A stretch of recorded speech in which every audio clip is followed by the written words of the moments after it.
안녕하세요. 오늘은 과학이 세상을 이해하는 방식을 완전히 바꿔놓은 이른바 인과혁명에 대한 이야기입니다.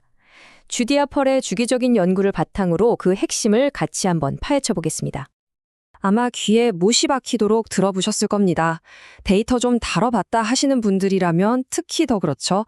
어떤 데이터를 분석하든 항상 따라붙는 일종의 경고문 같은 말입니다. 그런데 말이죠. 바로 그 다른 질문? 아니, 그래서 진짜 원인이 뭔데? 바로 이 질문이 수십 년 동안 과학자들의 발목을 잡아왔습니다. 왜냐하면 오랫동안 이 질문에 답할 제대로 된 과학적 도구 자체가 없었기 때문이에요. 자, 그럼 그 이야기 속으로 한번 들어가 보죠. 모든 건 좀 이상하게 들릴 수도 있지만 과학의 한복판에서 왜? 라는 질문 자체가 금지되었던 시대에서부터 시작됩니다. 그러니까 초창기 통계학자들은 아주 엄격한 객관성을 지키고 싶었던 겁니다. 그래서 데이터가 뭘 의미하는지는 묻지 않고 오직 데이터가 뭘 보여주는지에만 집중하기로 했어요. 그 결과 원인과 결과 같은 단어는 아예 학문에서 추방당하다시피 했습니다. 예를 들어 당시 과학의 언어로는 숱하게 우는 것과 해가 뜨는 건 같이 일어나네? 여기까지는 말할 수 있었어요. 하지만 숱하게 울어서 해가 뜨는 건 아니야. 이 너무는 당연한 말을 명확하게 표현할 방법이 없었던 겁니다. 참 이상하죠? 바로 이 지점에서 주디아 펄의 아주 중요한 통찰이 등장합니다. 데이터는 완전히 멍청하다. 이게 무슨 뜻이냐면요.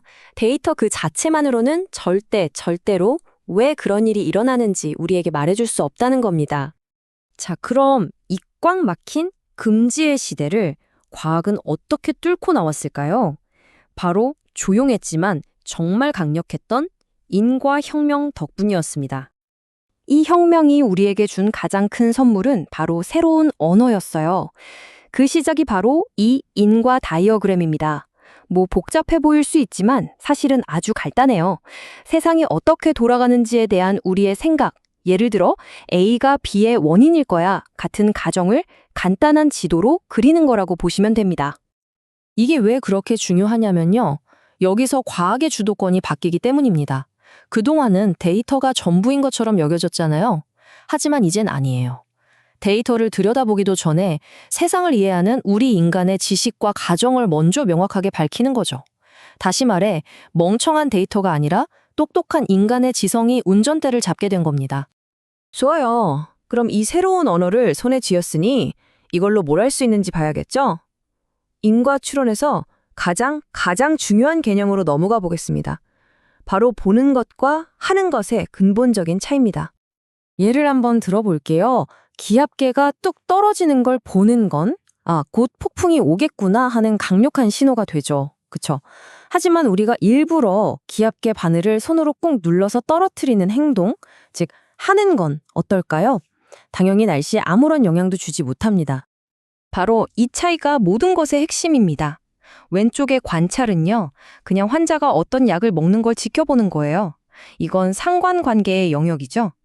하지만 오른쪽의 개입, 바로 이 두 연산자가 들어간 게 진짜입니다. 우리가 환자에게 그 약을 먹도록 만들었을 때 어떤 결과가 나오는지를 묻는 거죠. 이게 바로 인과관계의 언어입니다.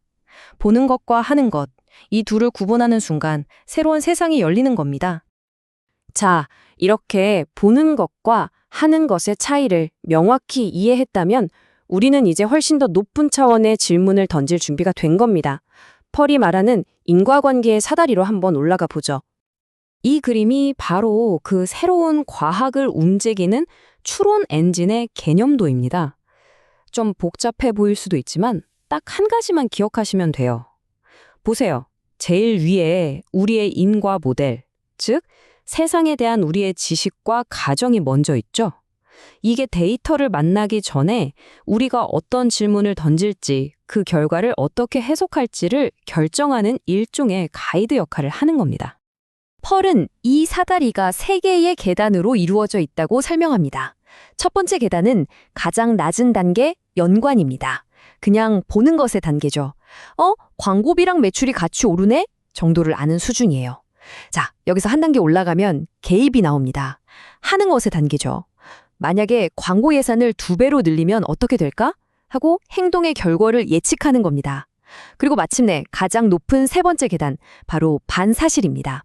이건 단순히 하는 걸 넘어서 일어나지 않은 과거를 상상하는 거예요. 그때 그 광고를 안 했더라면 저 고객이 과연 물건을 샀을까? 하고 말이죠.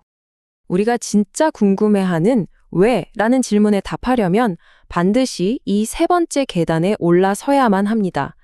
즉, 만약 뭐 했다면 어땠을까? 하고 실제로 일어나지 않았던 세상을 상상하고 추론하는 능력. 이게 바로 진짜 과학적 설명의 핵심이고요. 더 나아가 우리가 누군가에게 책임을 묻거나 칭찬을 하는 도덕적 판단, 심지어 우리에게 자유의지가 있다는 믿음의 근간이 되는 겁니다. 그러니까 이 모든 이야기의 결론은 아주 명확합니다. 여러분은, 우리 인간은 데이터보다 훨씬 똑똑하다는 거예요. 데이터는 원인과 결과를 몰라요. 하지만 우린 압니다. 이 새로운 과학은 우리 인간의 지성을 대체하려는 게 절대 아니에요. 오히려 그 반대죠. 우리의 직관과 지식에 인과추론이라는 정교하고 강력한 도구를 쥐어줘서 우리를 훨씬 더 현명하게 만들어주는 겁니다. 그렇다면 이 모든 게 미래에 어떤 의미를 가질까요? 그 파급력은 정말 상상을 초월합니다. 특히 인공지능 분야에서요.